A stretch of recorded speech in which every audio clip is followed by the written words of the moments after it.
இது மகிமை நேரம். கர்த்தரும் இரட்சகருமாய் இருக்கிற இயேசு கிறிஸ்துவின் ஈடிணையற்ற என்ப நாமத்தினாலே மகிமை டிவி நேயர்களை அன்புடன் வாழ்த்துகிறேன். மகிமை நேர நிகழ்ச்சிக்கு உங்களை அன்புடன் வரவேற்கிறேன். தொடர்ந்து கிறிஸ்தவ வாழ்க்கையிலே நாம் பிள்ளைகளுக்கு கற்றுக் கொடுக்க வேண்டிய 7 காரியங்களை குறித்து நாம் தியானித்து வருகிறோம். 1 தீமோத்தேயு 4:8 சரீர முயற்சி அற்ப பிரயோஜனம் உள்ளது, தேவ பக்தியானது இந்த ஜீவனுக்கும் அதற்கு பின்வரும் ஜீவனுக்கும் வாக்கு தத்தம் உள்ளதாகையால் எல்லாவற்றிலும் பிரயோஜனம் உள்ளது என்று சொல்லி அங்கே குறிப்பிடப்பட்டிருக்கிறது. தேவ பக்தி அது ஜீவன். நம்ம வாழ்க்கையில இன்றைக்கு நாம் பிள்ளைகளுக்கு கற்றுக் கொடுக்க வேண்டிய காரியம் ஆவிக்குரிய வாழ்க்கையிலே முதலிடம் கொடுக்க கற்றுக் கொடுக்க வேண்டும். இங்கே வானொலியை கண்டுபிடித்த மார்க்கோனி அவன் சிறு பிள்ளையா இருக்கும்போது தன்னுடைய தகப்பன் அவரை ஜெபிப்பதை கவனித்து கொண்டே இருப்பார். அவர் ஜெபிக்கும் போது பரமண்டலத்தில் இருக்கிற எங்கள் பிதாவே என்று சொல்லும்போது அவருக்கு ஒரு சந்தேகம். அவனுடைய தந்தைகிட்ட போய் கேட்கிறார், பரமண்டலத்தில் இருக்கிற பிதாவே, அப்போ பரலோகத்துல இருக்கிற பிதாவுக்கு நீங்க இங்கிருந்து ஜெபிக்கிறது எப்படி கேட்கும் என்று சொல்லி அவருக்கு ஒரு கேள்வி எழுந்தது. அவர் எப்பவுமே அதை குறித்து வாதம் பண்ணிக்கொண்டே இருப்பாராம் தன் தந்தையோடு. ஒவ்வொரு நாளும் சின்ன பிள்ளையா இருக்கும்போது அவர் வளர்ந்த பிறகு அவர் வானொலியை கண்டுபிடித்தார்.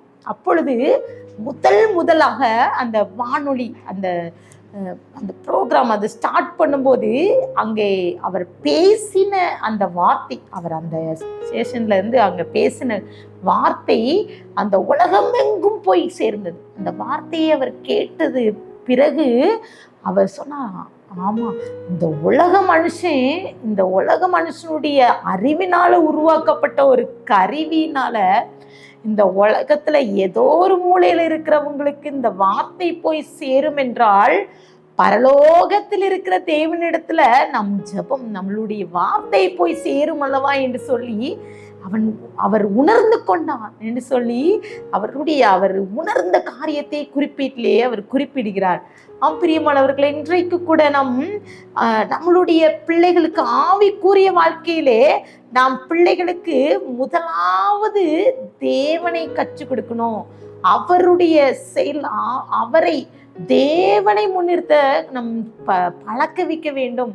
இன்னும் முதலாவது தேவனுடைய ராஜ்யத்தை நீதி தேடுங்கள், அப்போது இவைகள் எல்லாம் கூட கொடுக்கப்படும் என்று சொல்லி எல்லாம் வேதத்துல குறிப்பிடப்படுது. தேவனை நம்ம பிள்ளைகளுக்கு கற்றுக் கொடுங்க. அந்த மார்க்கோனியோட தகப்பனார் அவர் சொல்லிக் கொடுக்கிறார், தேவனுக்கு சொல்லிக் கொடுக்கிறார், அவர் இறுதியிலே கற்றுக் கொடுக்கிறார்.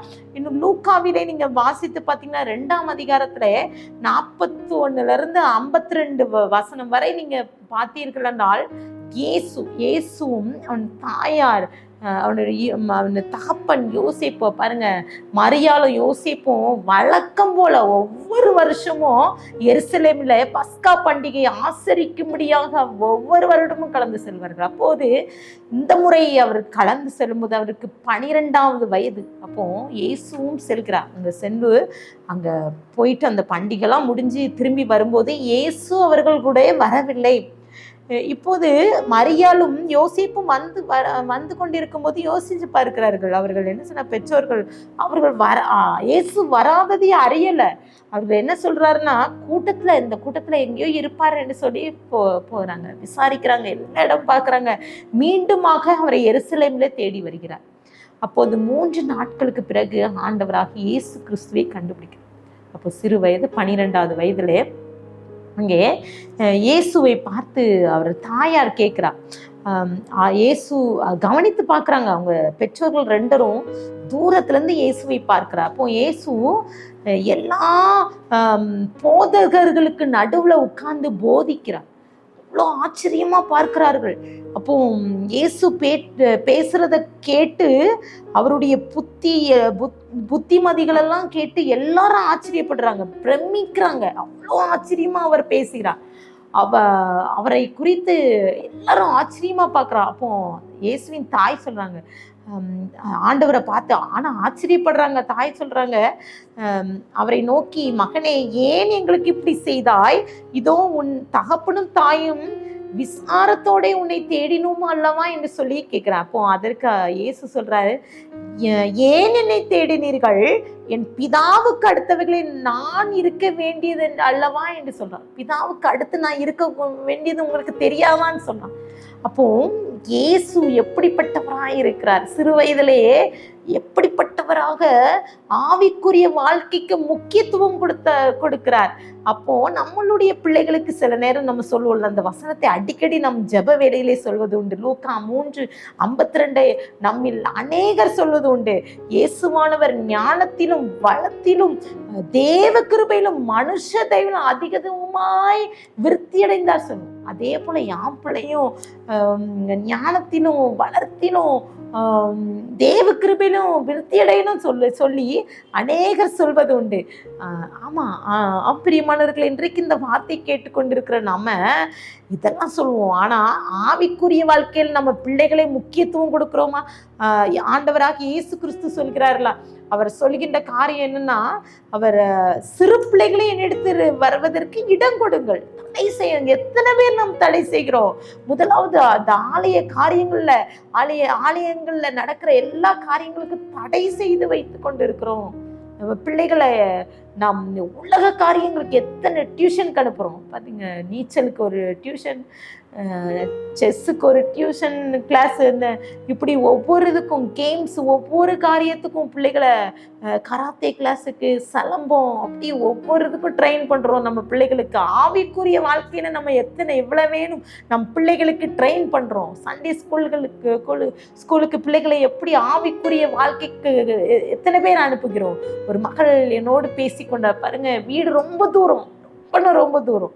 மகள் அவர் சொன்னார், ஸ்டார்டிங்ல என் பிள்ளைங்க சண்டே ஸ்கூலுக்கு அனுப்பலான்னா, இப்போது நான் அங்கேருந்து கொண்டு வந்து விட்டுட்டு இங்கேருந்து திருப்பி கொண்டு போய் விட தான் செய்யணும், ஆனாலும் என் பிள்ளைகள் சத்தியத்தில் வளரணும்னு சொல்லிட்டு நான் செய்கிறேன்னு சொன்னாங்க.